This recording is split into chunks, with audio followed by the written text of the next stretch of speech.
queridos ouvintes, queridas ouvintes do nosso podcast de Direito Tributário, Tributário ao Pé do Ouvido. Meu nome é Carlos Renato Cunha e hoje eu tenho aqui a honra de estar ao lado dos nossos colegas de equipe, Henrique Gomes. Olá, Carlos, boa noite, é um prazer estar com vocês de novo. É um bate-papo aí tão legal, com pessoas de tanto gabarito. Hoje eu sou um ouvinte de luxo aqui, sou aquele telespectador ali da primeira fileira do basquete, que vai acompanhar aquela partida de craque. Tô só na escuta aqui, acompanhando esse bate-papo, vai ser muito legal de hoje. Muito obrigado, Henrique. Também estamos aqui com o Felipe Fortes. Tudo bem, Felipe? Oi, Carlos. Olá, caros ouvintes. É bom estar aqui com vocês de novo. Bom estar aqui com nossos convidados, né, também, pela segunda vez, para tratar desse tema aí que é importante para todo mundo. Muito obrigado. Então hoje nós temos, os ouvintes que nos acompanham pelas redes sociais, eles já sabem que nós vamos falar hoje sobre o imposto de renda, as novidades do imposto de renda para 2021 e também alguns assuntos conexos. E para tratar deste tema, nós chamamos dois especialistas. Nós temos aqui um convidado hoje, Mário Sonomura. Mário, o senhor poderia se apresentar para os nossos ouvintes? Boa noite, meu nome é Mário Sueki Sonomura, sou formado em Ciências Contábeis pela UEL e tenho uma especialização em Direito Tributário pela UEL também. Entrei na Receita Federal em 1994, na cidade de Bela Vista, Mato Grosso do Sul, retornei para Londrina em 2000 e trabalhei aqui até 2010. 2011, 2012, assumi a delegacia de Blumenau como delegado titular e retornei em 2013 e desde então estou até minha aposentadoria em 2020, estive no setor chamado plantão fiscal, né, fazendo atendimentos contribuintes em questões relacionadas à legislação tributária, do período onde que eu consegui assim ter um pouco mais de contato com a legislação tributária federal, uma legislação um pouco complexa, de várias interpretações, mas é um trabalho que eu gostei de ter feito ali na Receita Federal. E desde que me aposentei, me reinventei como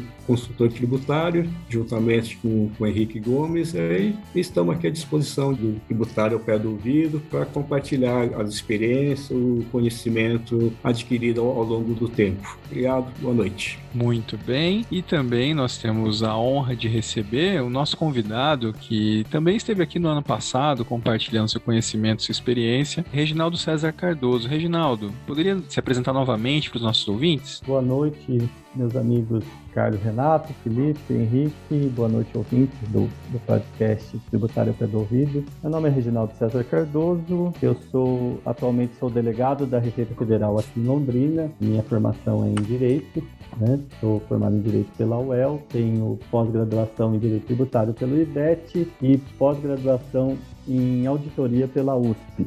Né? Sou auditor fiscal da Receita Federal desde 2005. Antes também já advoguei, sou formado desde 1996 e é sempre um prazer e um privilégio estar aqui com vocês, conversando sobre temas relevantes do direito tributário, da legislação tributária, e hoje vamos falar sobre o imposto de renda. Se eu puder contribuir com conhecimento e com troca de informações, eu fico muito satisfeito. Muito obrigado, Reginaldo, muito obrigado, Mário, Henrique e Felipe. Muito bem, então antes de começar, alguns recadinhos. Queridos ouvintes, curtam as nossas páginas lá no Facebook, no LinkedIn, sigam a gente lá no Instagram, Tributário Pé Ouvido, lá no Twitter, @aouvido. Mande suas dúvidas, sugestões, suas declarações de amor para o nosso podcast ao Direito Tributário no e-mail contato@tributariopedoouvido.com.br. E a gente gostaria de lembrar que esse podcast é realizado com o apoio da Advise, empresa de software jurídico que há 19 anos moderniza a rotina dos advogados do Brasil. Então, vamos lá.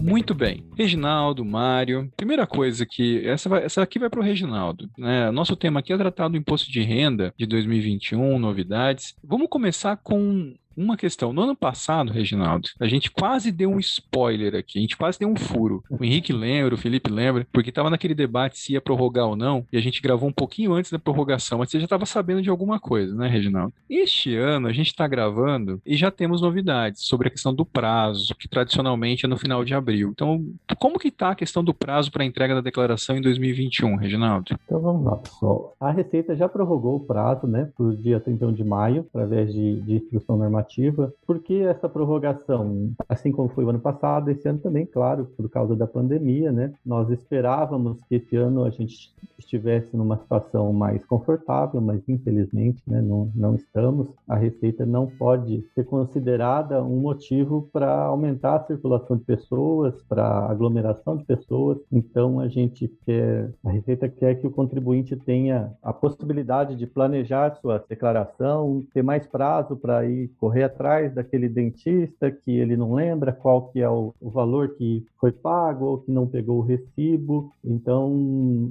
pelo menos mais 30 dias já foi objeto de prorrogação. Fora isso, né, a gente tem acompanhado nos jornais, que acho que se iniciou no Senado e a Câmara também já passou por votação e já aprovou, deve ir para o Bolsonaro, né? A questão de uma prorrogação maior, que teria, salvo engano, como prazo final julho, né? Final de julho. É uma coisa assim, o nosso recado para os contribuintes é que, olha, vamos trabalhar aí para o dia 31 de maio, né? Que a gente considera um prazo razoável, praticamente 35% de todo o contingente que era esperado de pessoas que fossem declarar, já declararam, né?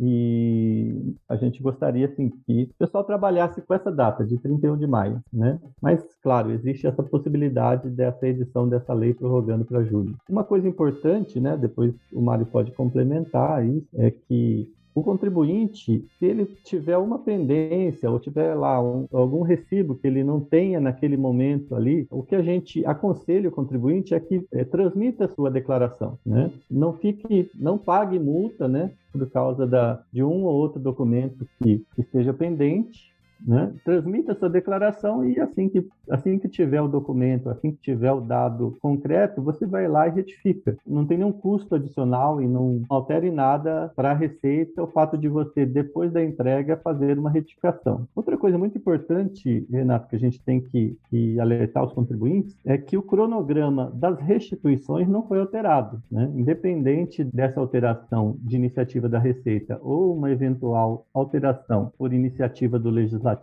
o cronograma das restituições foi mantido. Então, a partir do dia 30 de maio, também começam a ser pagas as restituições. Então, é interessante para o contribuinte que tem valor a restituir, adiantar essa declaração, porque ele vai ter a restituição por ordem de entrada das declarações na Receita. Claro, primeiro as pessoas que têm preferências por lei, mas depois é por ordem de entrada. Então, a gente aconselha os contribuintes a transmitirem suas declarações o quanto antes e, principalmente, aqueles que tiverem restituição vão receber também o seu dinheiro o quanto antes. Muito obrigado. Felipe, pode falar. Ô, Reginaldo, fazendo a retificação depois, gerando imposto a pagar, não tem incidência de multa? O contribuinte ele pode fazer isso sem maiores problemas? Não tem multa. Ele pode ter aí, dependendo do prazo que ele demore, talvez tenha aí algum juro, se transpor o mês, né? Mas a retificadora não tem multa. Muito bem. Então, assim, para a gente aquecer os motores aqui, porque Reginaldo, Mário, só para que vocês saibam, a gente consultou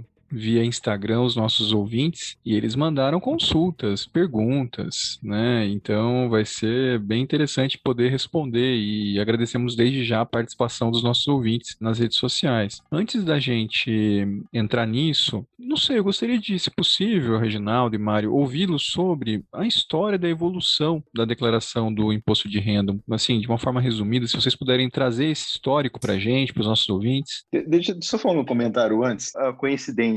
Essa semana eu recebi pelo WhatsApp o vídeo, está circulando, não sei se vocês receberam, senão eu compartilho com vocês, da propaganda da Receita Federal do Imposto de Renda de 1979. Vocês receberam isso daí?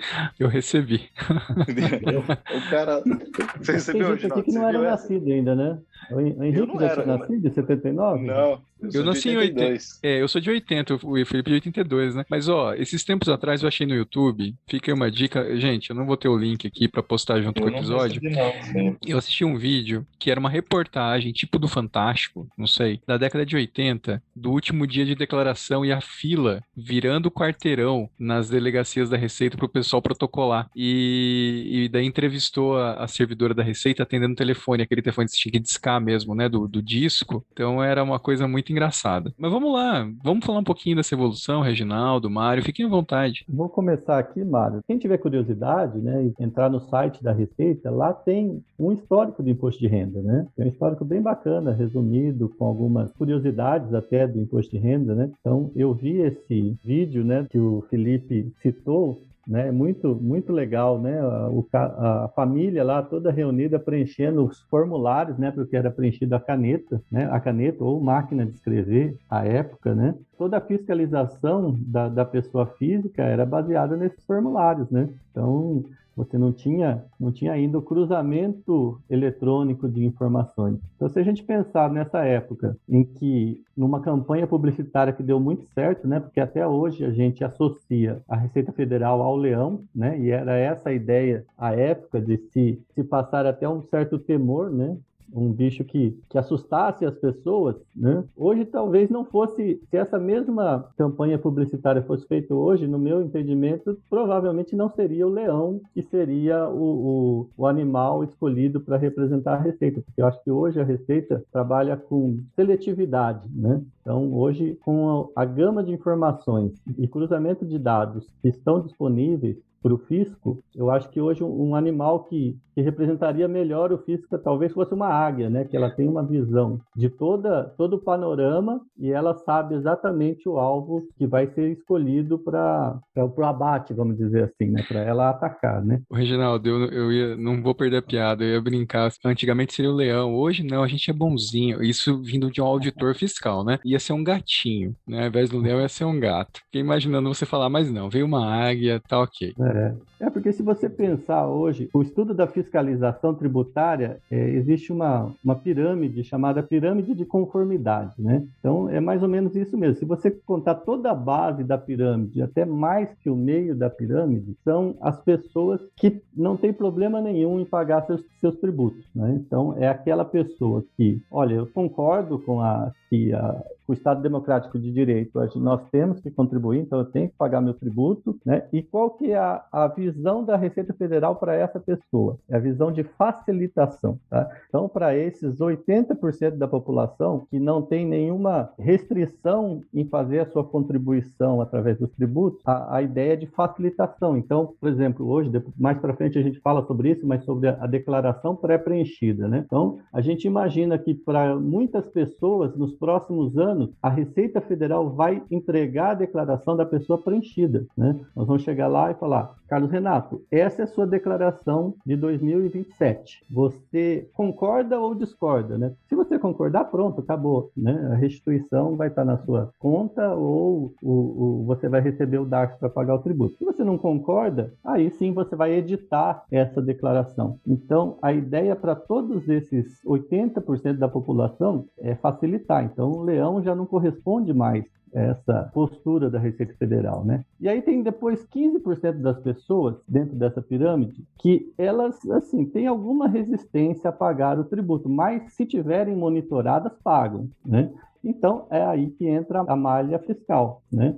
Então, é aquela história, olha, eu não tenho muito medo do leão, mas quando ele ruge, aí eu vou lá e pago o tributo. Mas eu não pago nada de multa, como a gente estava conversando. Então, eu entrego minha declaração e pode ser que eu tenha cometido algum erro. Logo depois da entrega, eu vou lá e consulto a minha declaração. E a Receita vai falar para você, falar, olha, Felipe, aquele dentista que você declarou 5, ele me passou a informação que foram só R$2.000. Acho que você errou nisso aí, né? Então, você vai lá, retifica a sua declaração e também não tem maiores problemas com o leão. E aí, 1%, 3% da população, sim, essas pessoas têm a resistência ao pagamento do tributo, e aí nós estamos falando de fraude. Então, aí sim, aí que eu digo que a Receita Federal estaria mais por uma águia hoje, porque esses contribuintes são identificados e aí sim a força, vamos dizer, fiscalizatória da Receita incide melhor nesses contribuintes, né?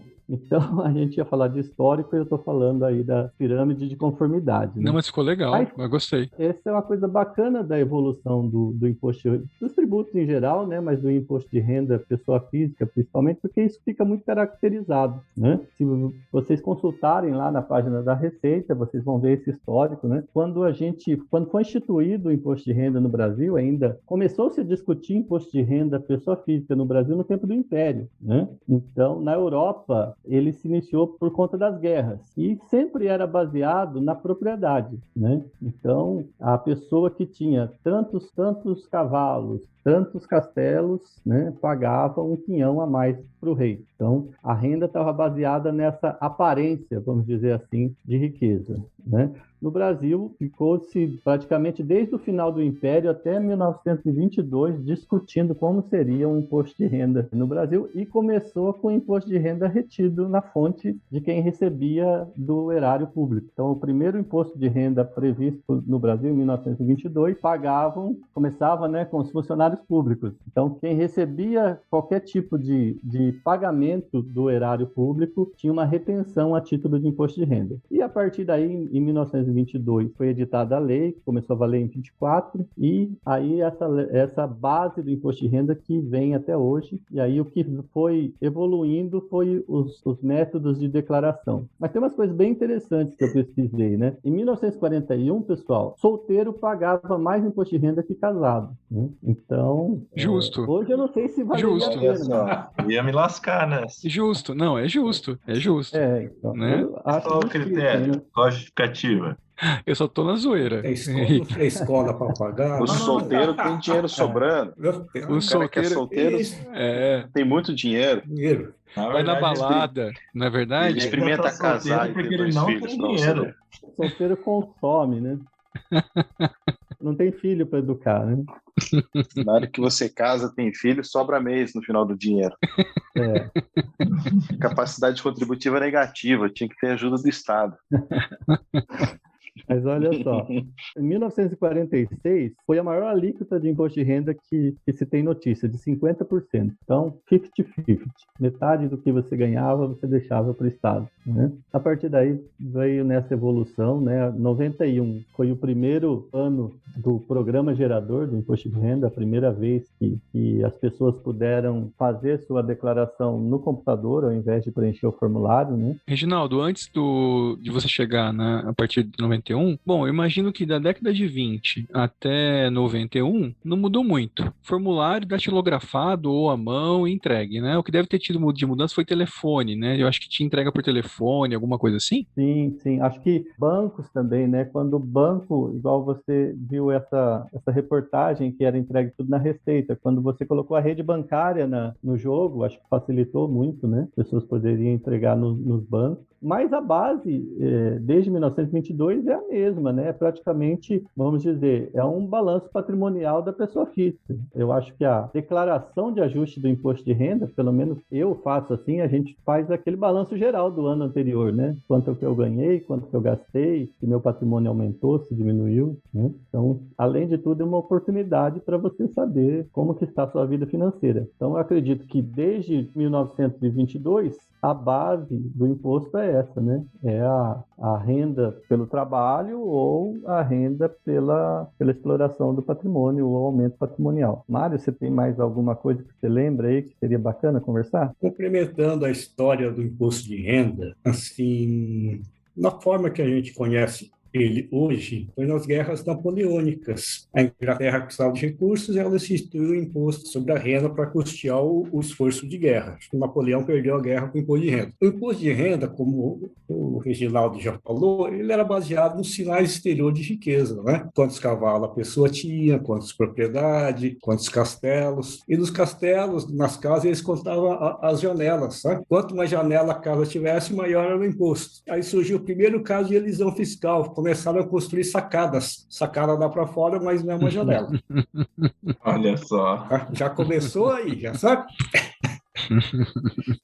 Brincadeira, gente. É uma história que eu sempre costumo contar. Quando começa a cobrança de imposto, começa a revisão fiscal também. Então, sempre se dá um jeitinho. Então, a parte tributária, imposto de renda, né, influencia até na arquitetura. A questão tributária é poderosa. O Reginaldo, depois de 91, foi entregue pelo computador, mas imagino que deveria ser naqueles disquetes longos, né? Aqueles grandes, né? Sim. E aí foi evoluindo, entregue em disquete, aí foi entregue pela internet. Acho que a grande revolução foi a internet, né? O começo foi só uma questão de datilografia, vamos dizer assim, né? Era muito mais fácil você editar a sua declaração no computador do que propriamente, e efetivamente você tinha que pegar aquele disquete, né? Levar e alguém carimbar um recibo para você, né? E até imagino que era até mais complexo, né? Porque acho que o servidor da Receita tinha que ver se aquele disquete tinha realmente aquele arquivo lá dentro ou não, né? Então, eu acho que a grande revolução foi a internet. E aí, uma evolução também dentro da Receita Federal, né? Do cruzamento de informações. E a gente considera que num futuro próximo nós chegaremos a esse ponto, que para a grande maioria das pessoas que só tem trabalho assalariado ou que tem onde todas as rendas da pessoa estão dentro dos parâmetros que a Receita cruza a informação, a declaração vai chegar pronta, né?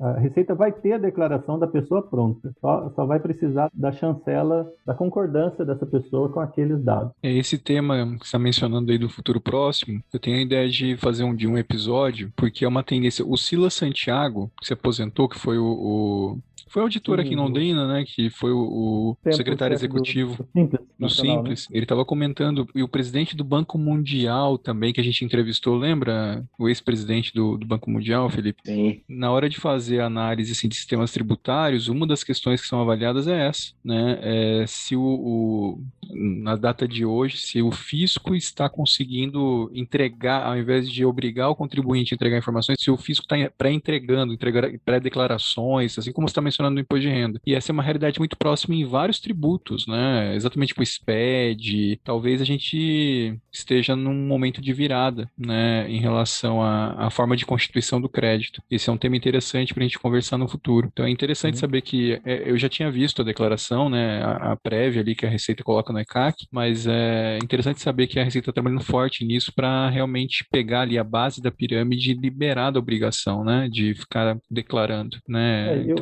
Essa situação, Carlos, eu acho que perpassa toda a administração tributária, né? Exato. Tanto estadual, federal. Voltamos até, eu lembro quando vocês fizeram um episódio com o Raul falando sobre reforma tributária. Sim. Nós consideramos, da Receita, consideramos um dos pontos mais importantes da reforma tributária é a simplificação e a facilitação do contribuinte pagar seus tributos, apurar e pagar esses tributos, né? Então, esse é um grande problema hoje, né, que perpassa todas as administrações tributárias, né? Então, nós temos que pegar esses 80% de contribuinte que quer pagar seu tributo, não quer ter problema com o fisco e facilitar a vida deles. Muito bem. Quer complementar alguma coisa, Mário? Ou podemos partir para nosso próximo tópico? Vamos para os próximos tópicos? Vamos. Então, assim, nós temos aqui uma questão geral para os dois. O que mudou? Quais foram as principais mudanças do imposto? Todo ano tem mudança no imposto de renda da pessoa física, né? Quais foram as principais mudanças para 2021? Pode começar, Reginaldo. Posso começar? Eu acho assim, nós temos várias mudanças pontuais, e daí tem a principal mudança, não é nenhuma mudança, né? Uma novidade, vamos dizer assim, que foi a integração da declaração do imposto de renda com os auxílios emergenciais que foram pagos pelo governo no ano passado. Então, acho que a gente pode começar aqui pelas novidades pontuais do programa, né? E depois a gente se dedica um pouquinho mais à questão dos auxílios emergenciais, que eu acho que é uma questão que perto do interesse de todos. Eu acho que uma coisa bacana que tem nesse novo programa, né, que a informação do e-mail e do celular, a partir desse ano, vai ser utilizada pela Receita Federal para lhe avisar de que tem alguma coisa na sua caixa postal no ECAC, né? Então, a Receita não tinha ainda essa possibilidade, ou não tinha tomado essa decisão de usar isso como um novo canal de comunicação com o contribuinte, né? É muito importante a gente destacar que o que eu estou falando é o seguinte, olha, o teu celular que está lá registrado na tua declaração de renda, a Receita pode vir a te mandar um SMS lhe dizendo, olha, consulte sua caixa postal no seu endereço ECAC oficial, que tem coisas importantes lá para você ver. Não que a Receita vai te mandar qualquer coisa para pagar, não que vai exigir que você entre em algum site, alguma coisa assim. Simplesmente esses avisos, né, seja por e-mail, seja via celular, a Receita vai dizer, olha, entre no seu ECAC, no seu endereço eletrônico cadastrado com a Receita, que lá tem alguma coisa que você precisa verificar. Então, isso é uma coisa bem interessante, né? Outra coisa, outra novidade no programa de declaração é que ele abriu a possibilidade de sobrepartilha. Então, muitas vezes, aquela história, olha, já foi feita a partilha, encerrado a declaração de espólio e tal, e posteriormente aparece lá um crédito, um dinheiro que o contribuinte, que o finado tinha para receber. Né? Então ficou muito mais fácil agora registrar sobre partilha, porque você não precisa retificar a declaração de espólio. Né? Outra coisa bem legal também. Em questão ao espólio e a sobrepartilha, uma coisa que eu sempre observei do plantão fiscal, que é a restituição do imposto de renda que aquele cidadão que faleceu deixou, ele é um bem que tem que constar lá no inventário ou na escritura pública. O cidadão faleceu, no ano que ele faleceu, fez a declaração, pode ser a normal ou de fim de espólio, mas ele tinha direito a uma restituição. Tá? Muitas vezes a viúva, ele chega lá, o pai, o esposo deixou uma restituição aqui, eu quero resgatar. Tudo bem, a restituição é bem que tem que constar lá na escritura de partilha pública ou na escritura judicial, senão a Receita não devolve. E assim, é interessante que as pessoas, né, se programem para essa questão também. Uma dicasinha aqui. Pode continuar, Reginaldo. Na sequência, Carlos, outra novidade, e eu acho que isso é muito bacana, porque não sei se o Mário lembra disso, e ocorria muito, né, muito erro de declaração da parcela isenta dos proventos de aposentadoria. Né?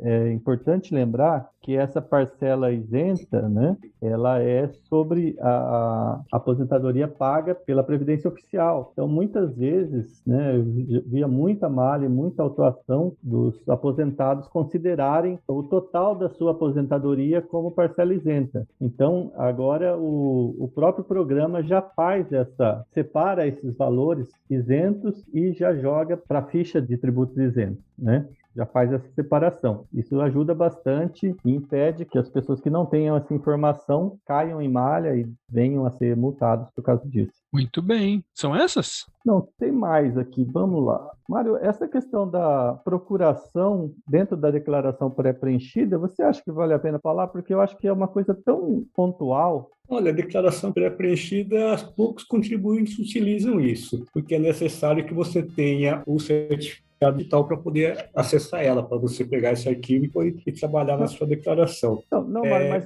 sobre essa questão do dependente que tem que agora ele pode fazer Sim, ele consegue procurando o titular da declaração, né? Para que o titular também possa pegar os dados do dependente dentro das bases da Receita Federal para fazer a declaração. Assim, não é uma questão assim, que seja de muito interesse, não. São poucas as pessoas que vão utilizar esse serviço. Eu acho que talvez tenha uma novidade aí legal, Mário. A declaração pré-preenchida, que até o ano passado ela só conseguia obter esse dado se você tivesse uma certificação digital, a partir desse ano você consegue obter esse dado se você fizer o cadastramento no sistema eGov.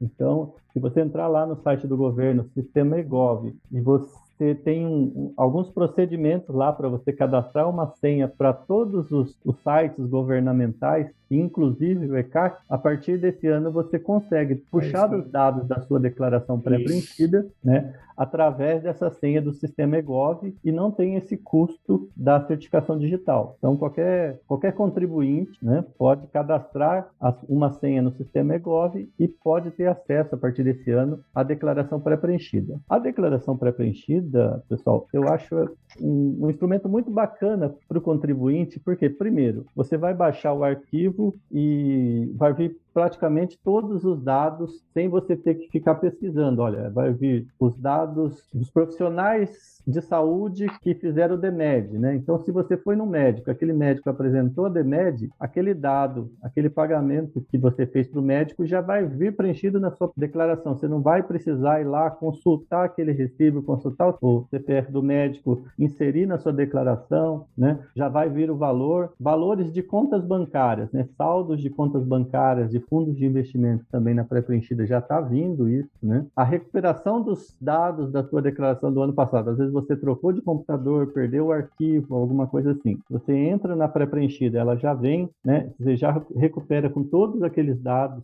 da sua declaração do ano passado. Então, é um instrumento bem interessante para os contribuintes. E, principalmente, né, praticamente você já tem todos os dados que a Receita tem sobre você. Então, se você não quer cair em malha, né, você puxando a pré-preenchida, você já sabe, olha, aqueles dados ali mínimos, aquilo ali já está na base de dados da Receita. Então, pode até ser que lá na frente, uma daquelas empresas que prestaram uma informação que veio para a sua declaração, vou dar o exemplo aqui. Olha, eu tive uma despesa médica em um hospital, né? Esse hospital apresentou DMED, são R$10.000, né? Então, quando eu baixo minha declaração pré-preenchida, esse pagamento que eu fiz a esse hospital já vem nos pagamentos e nas despesas dedutíveis minhas, né? O que pode acontecer? Lá na frente, esse hospital falou assim, poxa, mas o Henrique não foi 10 mil que ele gastou, foi 15, né? Então, quando ele fizer essa retificação,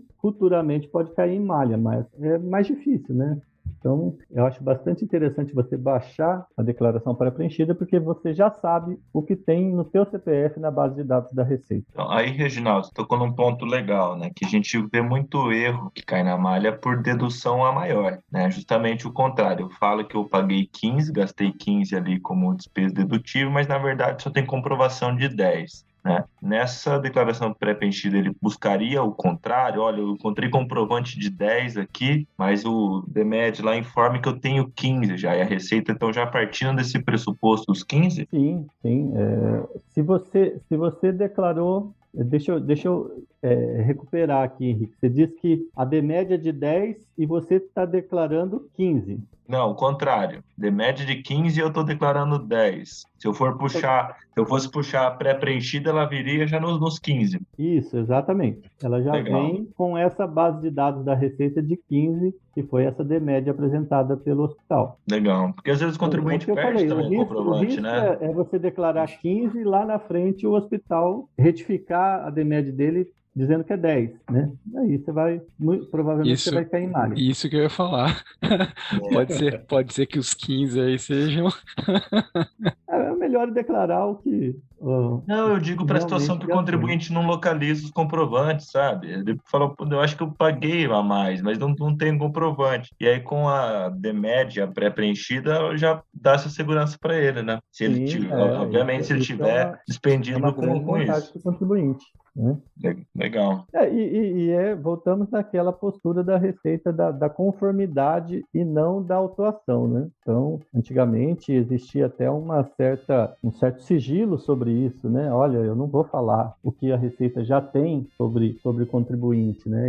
Quero ver se ele vai falar a verdade, vamos dizer assim, né? Hoje não, hoje a Receita já apresenta para você, olha, isso aqui a gente já sabe, né? A gente já sabe que você teve esse gasto aqui, a gente já sabe que você vendeu esse imóvel, a gente já sabe que você comprou esse imóvel, né? Então, esses dados que já estão na base de dados da Receita, ele já traz na pré-preenchida. O Mário, quer complementar alguma coisa nesse ponto? Não, tranquilo. Tá, o Reginaldo, então a gente poderia talvez, acho que terminar as principais novidades, né? A gente poderia falar do que você tinha levantado, dessa integração com o sistema do auxílio emergencial. Eu posso aproveitar para trazer uma das dúvidas dos nossos ouvintes? Por gentileza, cara. Ele diz o seguinte, ó.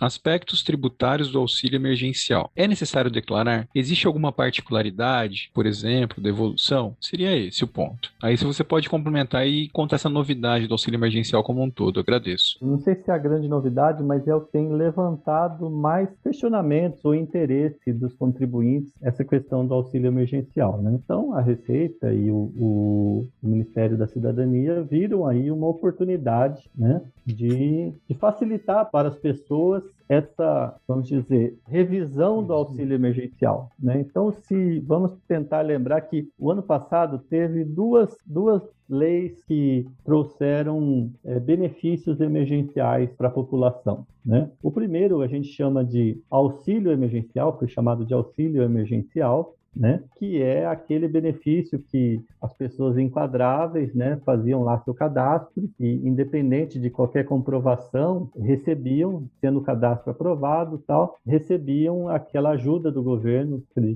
paga através da Caixa Econômica, que poderia ir de 1.200 até 7.600, salvo engano, algumas pessoas receberam, né, dependendo das características daquela unidade familiar, né? Esse é o chamado auxílio emergencial. Bom, auxílio emergencial é tributável, tá? É rendimento tributável. Aí o que a Receita fez? Como a Receita já tem nessa base de dados dela os valores recebidos por cada CPF, né? E aí, quando a Receita vai recepcionar essas declarações, já pode ser feito esse batimento com a legislação do auxílio emergencial, dizendo, olha, só tinha direito ao auxílio emergencial quem tivesse renda até 22 mil e alguma coisa, que eu não tenho o número exato aqui nesse momento, né? E não há nenhum crime nisso, porque o que pode ter acontecido? Olha, a pessoa realmente estava necessitada naquele momento do que estava sendo disponibilizado esses valores do auxílio emergencial e, vamos supor, lá no dia 30 de dezembro, recebeu uns honorários, vamos dizer assim, que ultrapassou os 22 mil reais e tal, e que ele se tornou não elegível para aquele benefício. Mas ele já tinha recebido, né? Paciência. Então, agora, a Receita e o Ministério da Cidadania, frente à declaração desses valores, fica caracterizado. Olha, eu recebi 30 mil reais no ano passado, então eu não me enquadraria mais naqueles requisitos para receber o auxílio emergencial. Então, eu vou devolvê-lo. Então, respondendo à questão do ouvinte, o auxílio emergencial ele é tributável e, se ultrapassou o limite previsto na legislação que instituiu o auxílio, o próprio programa vai gerar um DARF para pagamento, né? Então, eu estive num programa de TV e as pessoas perguntaram isso. Bom, tá bom, então gerou o DARF, mas e agora?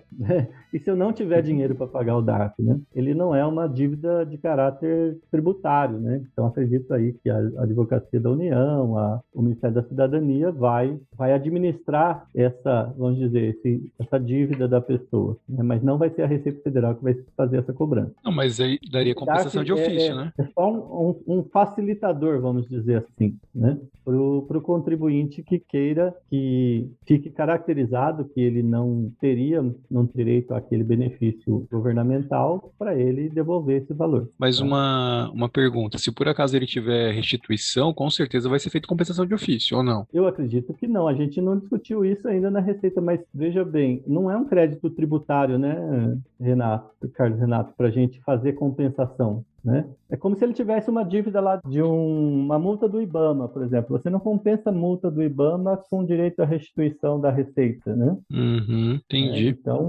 apesar de estar no banco de dados, não é que eu achei que vocês tinham unido o banco de dados, mas já para fazer a compensação de ofício, se fosse restituição. Eu estava imaginando isso.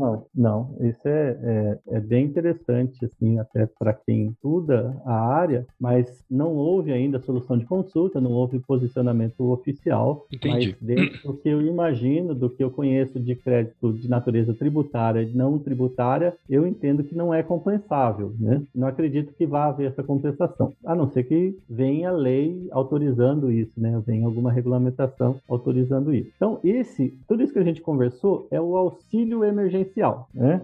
Fora isso, teve também o benefício emergencial, que é uma outra lei, acho que é a 14.020 de 2020, né? Que é aquela ajuda para manutenção do emprego. Nesse caso, foram pagas duas verbas ao trabalhador, né? Uma verba paga pelo governo, chamada de benefício emergencial, e a outra parte paga pelo empregador, chamado de ajuda compensatória. A lei chamou por esses dois nomes. Qual que era essa situação? São aqueles contratos de trabalho que o trabalhador teve diminuição do salário ou teve suspensão do contrato de trabalho, ou mesmo foi demitido, aquelas situações que eu não lembro exatamente como era a lei, mas uma parte do salário em enquanto ele esteve com o contrato de trabalho suspenso, era pago pelo governo e a outra parte era paga pelo empregador. Então, a parte que era paga pelo governo, ele é rendimento tributável, tá? Tem que somar aos demais rendimentos tributáveis do contribuinte, tá? A parte que foi paga pelo empregador, a ajuda compensatória, essa é isenta. Então, tem que preencher lá na ficha de rendimentos isentos. Por que um é tributável, por que o outro não é? Porque a própria lei diz que a parte do pagamento pelo empregador era isento de tributo. Uhum. Muito bem, eu acho que ficou bem claro, né, pessoal? Alguém quer complementar alguma coisa? Quer perguntar alguma coisa sobre esse ponto? O Mário gostaria de complementar? Olha, o Reginaldo colocou bem a questão, né? Nós temos que tomar muito cuidado, porque uma coisa é a devolução de auxílio emergencial e outra coisa é a situação do benefício emergencial de preservação do emprego e da renda, né? Que se divide em duas partes. Tem que ser bem observado essas duas situações. Embora pareça que foi uma coisa só, né? Mas eles, conforme as leis foram instituídas, deram um tratamento tributário para elas.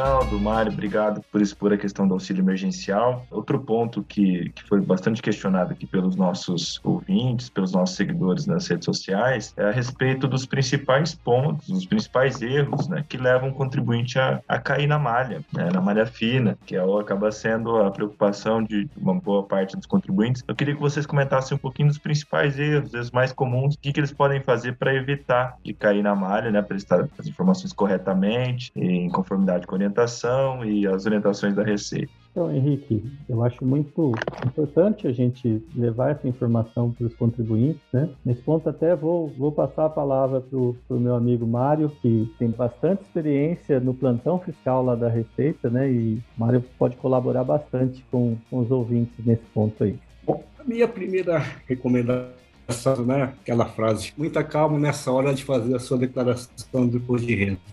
Um erro de digitação, né, pode trazer dissabores para você, principalmente assim, ocorre muito erro de digitação, troca de CPF, troca de CNPJ, isso é bastante comum. O que mais ocorre é a omissão de rendimentos próprios ou dos dependentes. O cidadão tem 2 empregos ou saiu de emprego no começo do ano, arrumou outro, foi fazer a declaração dele e só lembrou do último rendimento, esqueceu do rendimento anterior. E quando se inclui o dependente na declaração, você tem o direito de deduzir aqueles gastos com o dependente, mas, por outro lado, você tem a obrigação de incluir a renda que ele teve também. É muito comum o cidadão ter um filho que está fazendo estágio no escritório, numa empresa, né, e ele se esquece desse rendimento aí do dependente. Quando as pessoas se separam, tem a questão de para quem que fica o dependente, né? Geralmente, o dependente fica com aquele que, regra geral, aquele que fica com a guarda, mas, assim, o mesmo dependente não pode aparecer em 2 declarações, é só em uma. Exceção é naquele primeiro ano que ocorre a separação, ele pode constar tanto um quanto na outra também. Despesas médicas, esse também é um campeão da malha, sabe? O regulamento de imposto de renda tem um artigo lá, diz que a Receita pode glosar as despesas se ela considerar, assim, um valor muito excessivo. O cidadão ganha 100 mil e diz que gastou 70 mil com despesa médica, né? Se ele gastou 70 mil com despesa médica, não poderia ter uma renda de 100 mil, né? Praticamente não poderia ter trabalhado o ano inteiro para ter essa renda. Então, o gasto com saúde, os valores, assim, tem que ser o mais corretos possíveis. E hoje nós temos cruzamentos com a DIMOB. Plano de saúde também é importante que, quando declare o plano de saúde, tem que ser separado o gasto lá com o plano de saúde da parte do titular, o plano da saúde do dependente. O sistema faz essa separação. Outra coisa muito comum, mas isso aqui não é bem caso de malha, é a atualização dos valores do bem. Muitos contribuintes acham que o valor do bem na declaração, né, pode ser atualizado, né? Eu comprei imóvel por 100, mas a gente está valendo 200, vou colocar 200. Na verdade, o que interessa para a Receita é sempre o custo de aquisição. E nós temos também o plano de previdência complementar, né? São 2 planos de previdência, 2 siglas assim, utilizadas para os planos de previdência complementar, que é o PGBL e o VGBL. PGBL você deduz só do seu imposto de renda. O VGBL não, o VGBL é acumulação, vai na declaração de bens. E, assim, uma coisa que sempre ocorre, né, é com pessoas físicas, profissionais liberais, né, é que eles, assim, o rendimento do profissional liberal que ele recebe de pessoa física, muitas vezes ele, no caso do médico, ele recebe uma parte de rendimento da Unimed, mas ele tem gastos com pessoa física. Isso sempre dá algum probleminha na malha também. Então, é muito importante que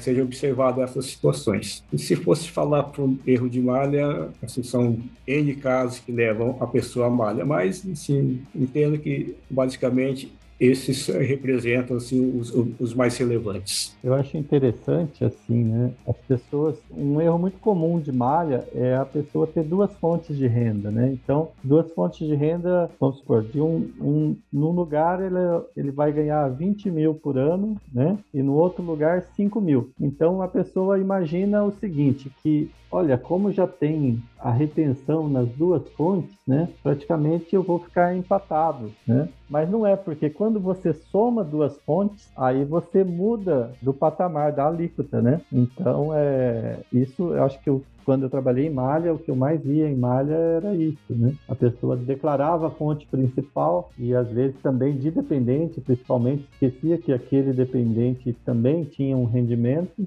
né? E esse rendimento era acrescido ao rendimento do titular para efeito de classificação dentro das alíquotas do imposto, né? Então, você mudava de faixa de imposto e dava imposto a pagar. Por isso que sempre que me perguntam sobre isso e nas discussões que são levadas a público para os contribuintes, a gente orienta, né, o contribuinte que realmente é passível de um pequeno planejamento tributário a sua declaração, né? Ele tem que verificar, olha, vale a pena eu colocar esse dependente ou não vale a pena? Vale a pena eu me aproveitar daquela dedução de dependente que é 2.000 e pouco, mas se o dependente tem um rendimento que vai acrescer, eu vou passar de faixa do imposto de renda, quer dizer, eu vou pagar mais imposto sobre o total, mas só para aproveitar os 2.000 e tantos reais da dedução de dependente? Ou vale a pena eu trazer esse dependente porque ele pode ser a minha mãe, por exemplo, e ela tem muita despesa médica, né, que eu pago as despesas médicas dela, mas ela tem lá, recebe um aluguelzinho de uma casa, mas as despesas médicas dela são muito mais relevantes, vale a pena trazer. Vale a pena declarar o casal que ambos têm renda, fazer declaração conjunta ou declaração em separado? Então, tudo isso envolve um certo planejamento tributário,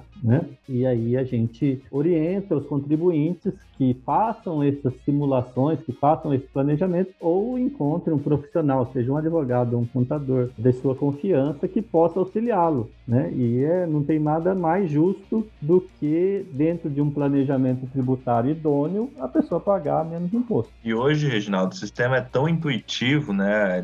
Em tempo real, você acrescenta uma renda, ele calcula o tributo, você acrescenta uma dedução, ele já calcula o tributo, a alíquota efetiva, que é muito viável esse planejamento, né? Não é nada super complexo, vale a pena realmente. Esses exemplos que você deu aí são muito legais de planejamento dentro de um conjunto de regras, né, de direitos de dedução e de rendas que são tributáveis, que é bem viável para um contribuinte médio fazer, né? Até aquele mais básico, né? Se ele opta pela simplificada ou pela completa, né? Exatamente. Eu mostro em tempo real se vale a pena ele declarar pela simplificada, né? Aqui explicando, né, que a declaração simplificada você tem uma dedução já básica, né? E na completa você vai ter direito a todas as deduções previstas em lei. Perfeito. Muito bem, então vamos lá para as perguntas específicas dos nossos ouvintes, encaminhando aqui para o final. Reginaldo, eu sei que pela sua função, né, como delegado da Receita Federal aqui em Londrina, fique tranquilo se você considerar que não dá para responder alguma, tá? Aí o que você considerar, você joga a bola pro Mário Sonomura. O Mário vai lá, mata no peito, né, e marca um golaço. Então, ele já foi delegado e agora não é mais, então ele pode falar, ele né? pode falar o que ele quiser. Então, assim...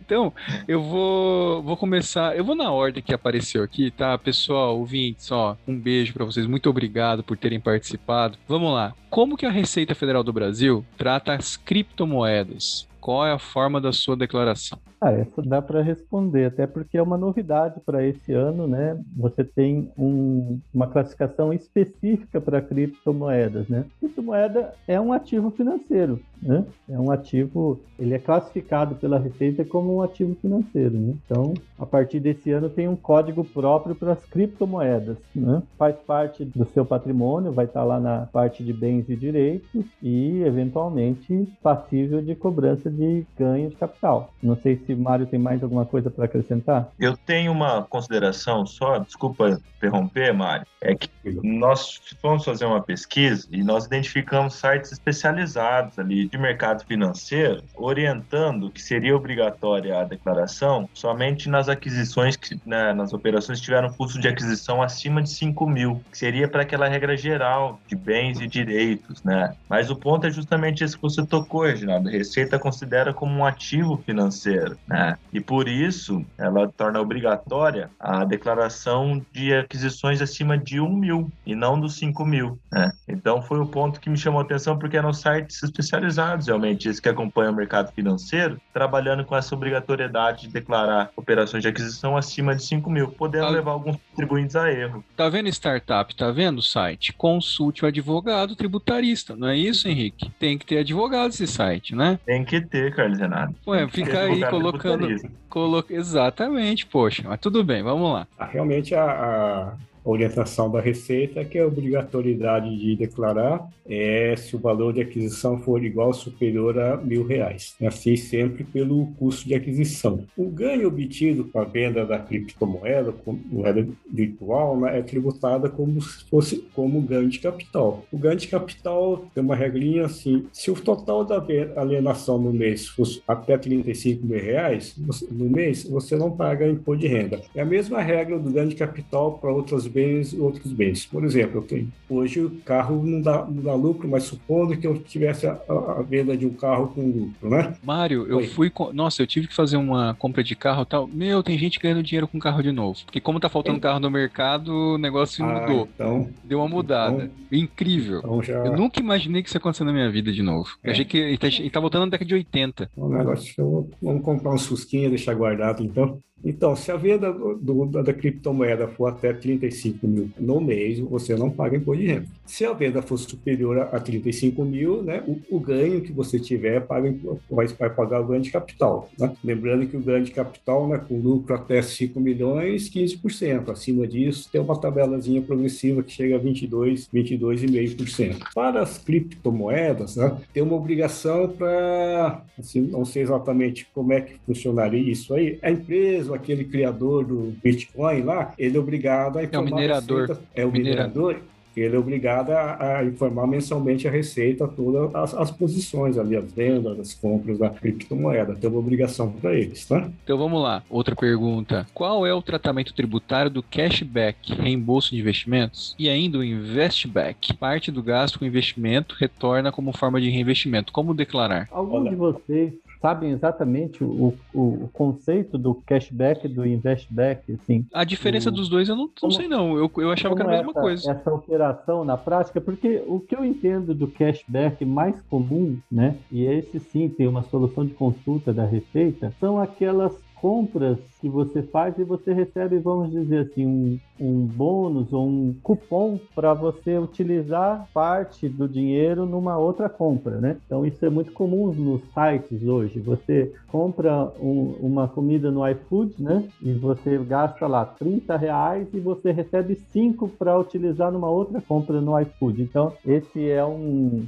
exemplo mais comum do cashback, né? E nesse caso, sim, tem solução de consulta da Receita dizendo que esse dinheiro que esse direito que você recebe em pagar menos em outra compra, a Receita considera que é um desconto na compra que você fez. Então, aquela compra que você pagou 30, mas você recebeu 5 para poder gastar em outros produtos do site, a Receita considera esses 5 um desconto, né? Agora, no caso de investimentos, não existe ainda um posicionamento da Receita. Eu dei uma pesquisada sobre isso e não tem solução de consulta. Não foi trazido a Berlinda ainda esse questionamento, né? Mas talvez aí, né, nós possamos fazer aqui um debate sobre isso. A gente tem que voltar ao fato gerador do imposto de renda, né? Quer dizer, aquele valor do cashback financeiro, do investback, aquilo integrou o patrimônio do contribuinte ou não, né? Então, vou aqui no exemplo mais comum que eu dei uma olhada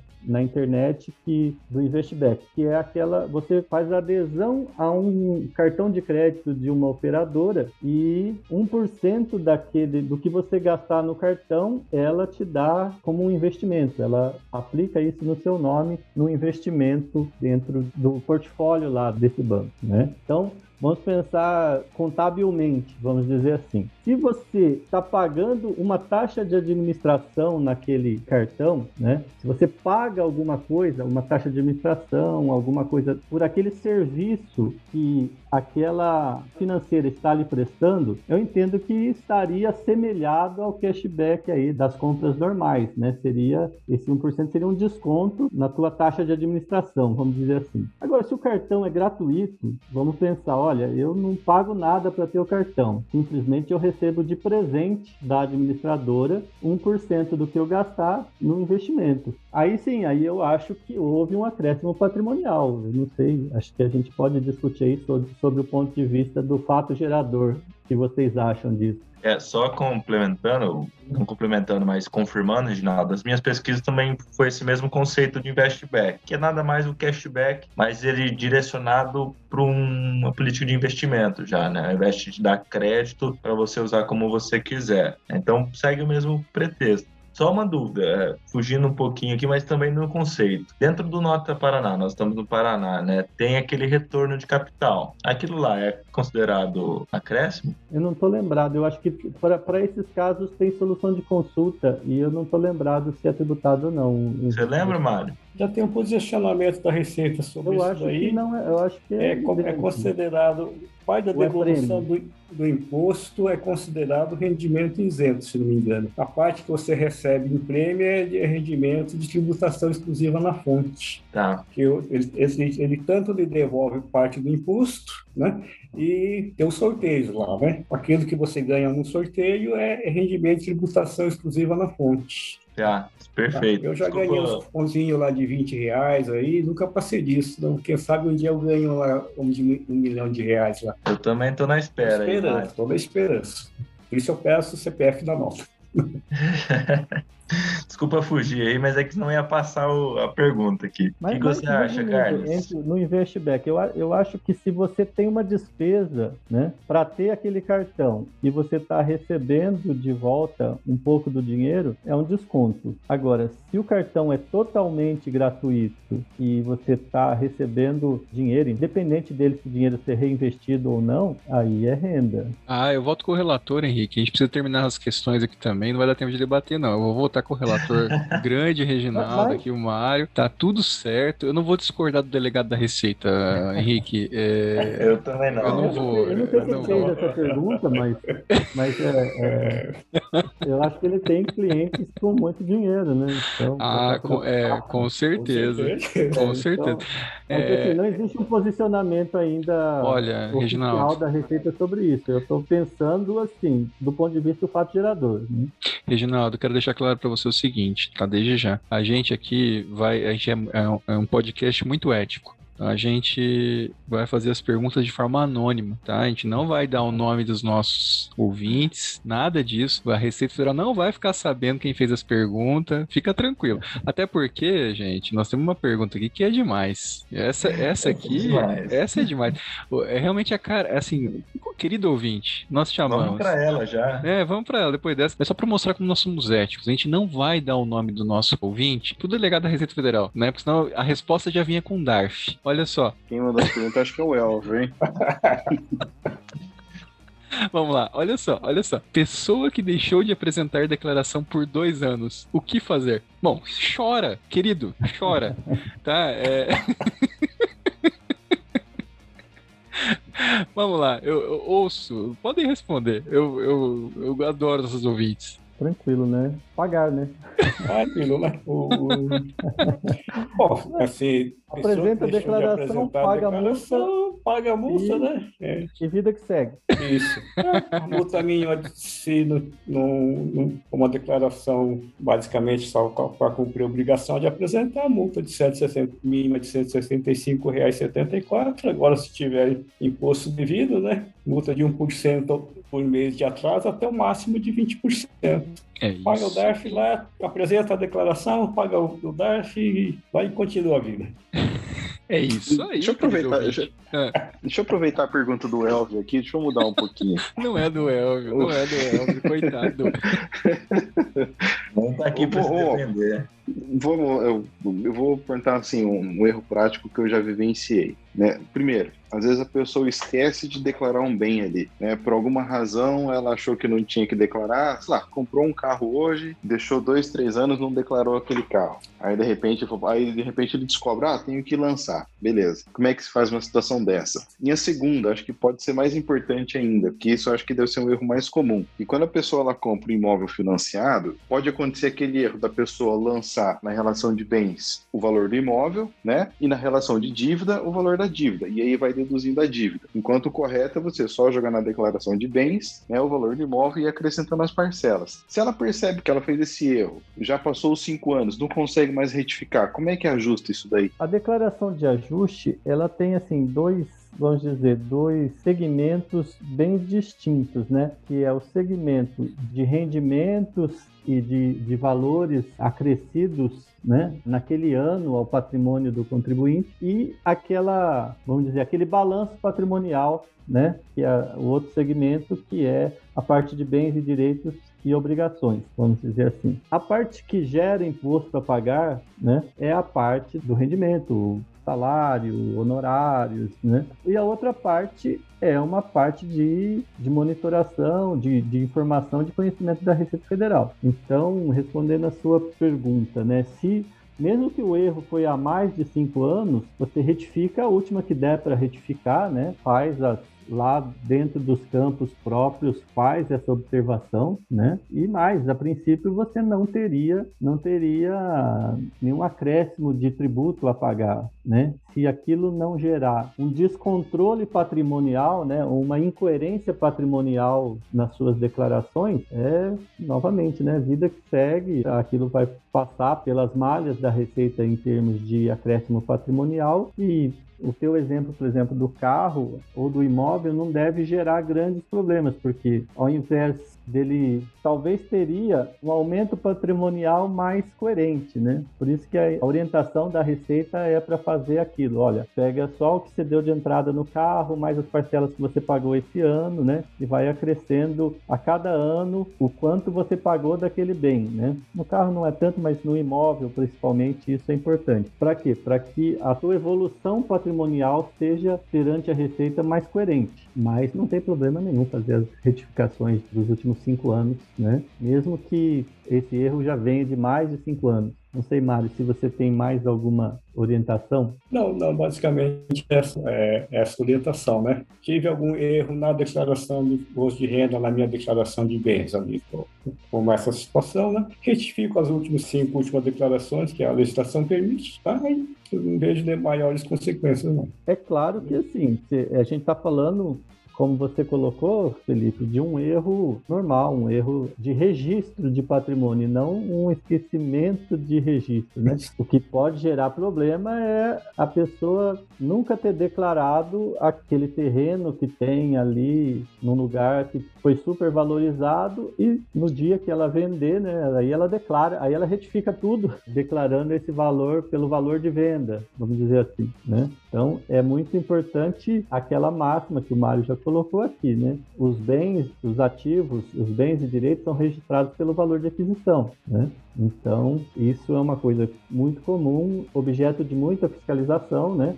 Tanto o não registro de um bem de um valor relevante e que a hora que a pessoa vende, aquilo vai aparecer, né? Quanto a atualização anual de um bem, né? Então, eu tenho lá um apartamento que eu comprei por R$100 mil, né? Mas houve o boom imobiliário e todo ano ali eu estou acrescendo, estou declarando pelo valor de mercado, né? Isso é irregular. Muito bem.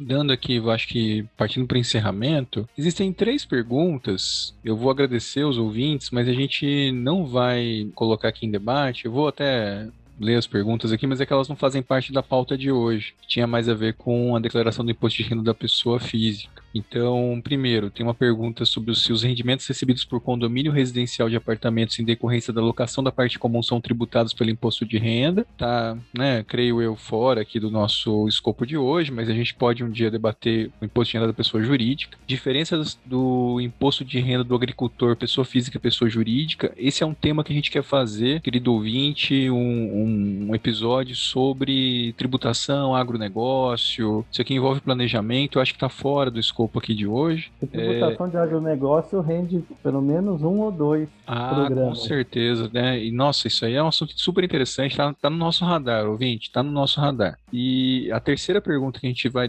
agradecer e deixar de responder, até de cunho filosófico, mas aí foge do nosso... Isso aqui dá um outro episódio e foge do escopo de hoje. Então a pergunta é, a isenção de lucros e dividendos distribuídos ao sócio acionista é justa? Eu quero deixar claro que é justa, sim, mas a gente vai fazer um episódio... Tô brincando. A gente vai fazer um episódio específico, que é um debate político que tá tá no momento de ser feito, né? Nos debates aí de reforma tributária, isso tá em jogo. E a gente vai encerrar hoje, então, o nosso episódio com uma última pergunta. Pessoa física que contrata plano de seguro de vida ou de saúde do exterior, quando paga mensalmente, sofre a retenção do imposto de renda? E quando paga diretamente por cartão de crédito? Isso aí. Carlos, eu só vou, talvez, essa parte do condomínio aí seja interessante a gente falar, porque foi até surpresa pra mim, cara. Ele é renda da pessoa física, sim. Dos condôminos? Porque o condomínio não tem personalidade jurídica. Mas aquele... Não, concordo, ele não tem personalidade jurídica, mas a questão tributária não é equiparada à pessoa jurídica? Pior que não, né, Mário? Não, assim, ele é meu susto, hora que eu vi no perguntão. O condomínio, ele não, assim, de acordo com a Receita, ele não tem uma personalidade jurídica, não. O que o condomínio representa? Ele representa todos os proprietários, todos os moradores. Então, o condomínio vai lá e loca o salão de festa, por exemplo. Em tese, o que está sendo locado, né, é uma parte do patrimônio que cada morador, cada condomínio lá tem uma participação. Então, esse rendimento seria da pessoa física, do proprietário do apartamento. Só que aí a lei teve um entendimento, uma lei, né? Que é uma lei 12973 de 2014, que, assim, olha, aquele rendimento que o condomínio tem lá por ter locado salão de festa, essa aqui surgiu mais especificamente para as empresas, os prédios que começaram a ser utilizados para instalar as torres de celulares, né? Tá? Aí surgiu uma lei dizendo que, no caso que o condomínio tiver uma renda de até R$24 mil com essas locações e que seja utilizado em benefício do prédio, do condomínio, tá? Esse rendimento fica isento. Tem um divisor de águas aí. Dificilmente você vai encontrar um prédio aí que vai alocar lá a área comum dele lá com os altos rendimentos, né? Eu acho que quem fez essa pergunta, eu não sei no condomínio de vocês, mas no meu aqui tá dando maior briga, porque a moda agora é eles instalarem esses mini mercados na área comum dos prédios, né? E esse mini mercado paga um aluguel efetivo para o condomínio, né? Eu acho que é o mesmo exemplo aí que o Mário deu. Esse aluguel aí. Esse aluguel não tinha passado 24 mil, foi revertido para o benefício do prédio, do condomínio, né? É um rendimento isento. Mas a resposta é a mesma, né? A novidade para mim, Carlos, foi que isso é rendimento da pessoa física, né? Não, eu juro, teria que declarar isso, né? Eu não sei se o Henrique sabia, se o Felipe sabia, eu juro para vocês que para mim, tudo bem, eu sei que condomínio não é pessoa jurídica, mas eu tinha certeza, como assim, quase tudo é equiparado à pessoa jurídica para fins de contabilidade e tributação, eu falei, se o condomínio fica com o dinheiro e utiliza para suas finalidades, não está distribuindo para os condôminos, isso não vai ser declarado pelo condômino. Eu nunca imaginei isso. Nunca. Não, tô com você também, Carlos. Nunca vivendo e aprendendo. E o perguntão, a resposta da Receita é bem clara ainda. Ela fala assim, ainda que os condôminos não tenham recebido os pagamentos em espécie, são eles os beneficiários dessa quantia, observando-se, por exemplo, quando o valor recebido se incorpora ao fundo para o qual contribuem, ou quando diminui o valor do condomínio cobrado, ou ainda quando é utilizado para qualquer outro fim. Então, aquele aluguel que o mercadinho do condomínio vai pagar, ou alguns condomínios também, que a gente observa que o condomínio tem uma parte que é comercial, né? Mas pertence aos moradores daquele condomínio, esses valores desses aluguéis são rendas dos condôminos, né? Então, em tese, eles teriam que declarar. Mas como o Mário muito bem colocou, né? Desde 2014, existe uma lei que isenta até R$24 mil por ano. Então, quem tiver, assim, a sorte de morar num condomínio onde receba rendas extras de mais de R$24 mil por ano, acho que o cara vai ficar feliz de declarar isso até, né? Mas aí é por condômino. Por condômino, por pessoa física, né? Legal. Muito bem, é isso aí. Vivendo e aprendendo. Então, aproveitando a dica que é sobre o assunto, tá? Se você é síndico de um prédio e você recebe uma remuneração, essa remuneração também é tributada pelo imposto de renda. Agora, se você é síndico de um prédio e você não recebe remuneração, mas você fica dispensado de pagar o condomínio, tá? O valor referente à sua parte do condomínio é considerado rendimento tributário, ainda que você não tenha recebido nada. O fato de você ter deixado de pagar a sua cota do condomínio, né, é como se fosse um rendimento. Então tem que tomar muito cuidado para aceitar para ser síndico de prédio, hein?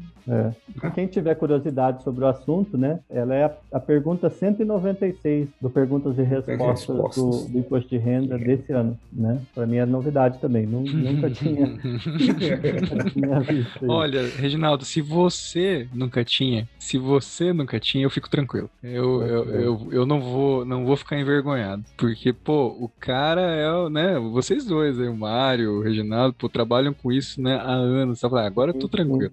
Mas gente, são novidades, né? O direito é dinâmico, né? Eu pensei nisso e fui pesquisar, né? Exatamente porque aqui no meu prédio está tendo essa discussão, né? Vamos permitir a instalação desse mini mercado na área comum, porque agora é tudo automático, né? Então você vai lá, faz um cadastro e te dá uma vontade de tomar uma cerveja às 4 horas da manhã e não tem cerveja na geladeira, você desce lá e pega e paga, né? E pagam 3% do valor da renda bruta para o condôminos, agora melhor dizendo, né? Muito bem. Então vamos lá para a última pergunta, então, gente, já encerrando. Pessoa física que contrata plano de seguro de vida ou de saúde do exterior quando paga mensalmente, sofre a retenção do imposto de renda? E quando paga diretamente por cartão de crédito? Então, Mário, eu vou responder aqui e você me complementa se eu esqueci de alguma coisa, tá? Tá. Tem uma legislação, né, que isenta esse tipo de pagamento, né? A Lei 13.315 de 2016, né? E as remessas de pessoas físicas para o exterior, para a cobertura de despesas médicas, hospitalares ou com plano de saúde, não estão sujeitas à retenção do imposto de renda. Só que a pergunta, ela vai um pouco além, né? Ele fala deixa eu lembrar aqui, ele fala também em seguro, né? Agora, a lei não fala, a lei que isentou só o tratamento de saúde, tá? Agora, seguro de vida no exterior, esse está sujeito à retenção. Então, resumindo, né? Despesa de saúde médico-hospitalares não precisa retenção. Agora, despesa com seguro de vida tem que fazer retenção. Seja por o meio de pagamento, não faz diferença, né? O fato gerador é a remessa para o exterior. Se ela foi via cartão, via ordem de pagamento, em cash, não faz diferença. Muito bem, Mário. Quer complementar? Essa questão da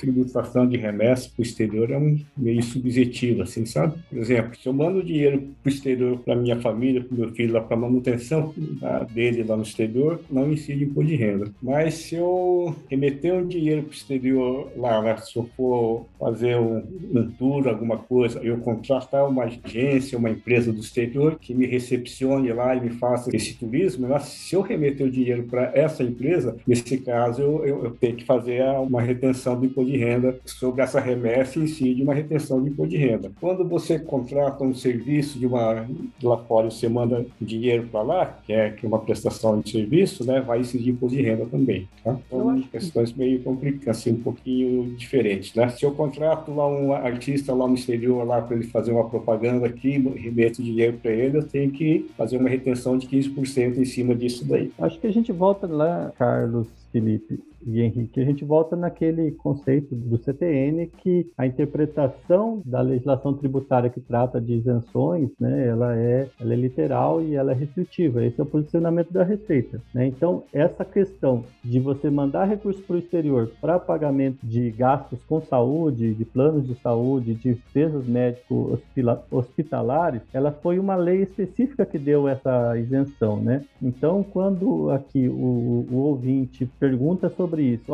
isso tem isenção, isso tem, mas e o seguro de vida, que, vamos dizer assim, é uma coisa bastante correlata, né? Quando eu vou para o exterior, eu quero contratar um plano de saúde, porque se eu tiver um evento, pagar os meus gastos hospitalares lá, isso eu não preciso reter, mas se eu morrer, né? Se eu quiser contratar um seguro de vida, né? No exterior, esse eu tenho que fazer retenção. É o que o Mário falou, né? Cada caso é um caso, né? O princípio da identificação racional, vamos dizer assim. Uma coisa, outra coisa, outra coisa, né? Então, a isenção do imposto de renda retido na fonte é só para despesas médicas e não para seguro de saúde.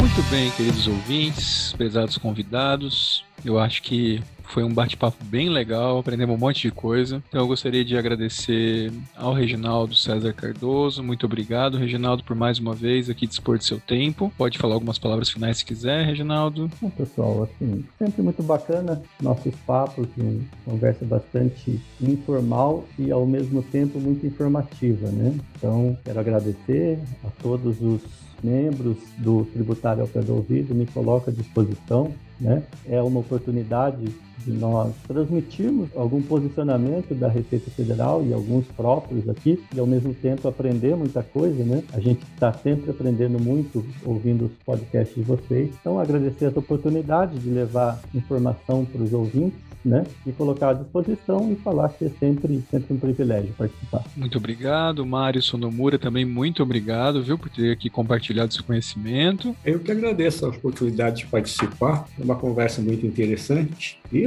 estou à disposição aqui para outros assuntos, outros debates tributários. Com certeza. E aí, as palavras finais do Henrique e do Felipe? Agradeço, Carlos Renato, pela parceria no podcast de hoje, Felipe, especialmente o Reginaldo, por sempre estar disponível para a gente, um amigo uma amizade que foi feita aí no IBET e a gente consegue conservar até hoje. E o Mário também, pelo privilégio de conversar com a gente. Obrigado de coração para vocês dois, um agradecimento especial. E obrigado para todos os nossos ouvintes por nos acompanhar. Segue aí firme e forte que a gente vem com mais episódios bem bacanas aí durante o ano. Muito bem, o Felipe está em possibilidade de falar nesse momento, meus queridos ouvintes. Então, um grande abraço para todos, até o próximo episódio. Um grande abraço.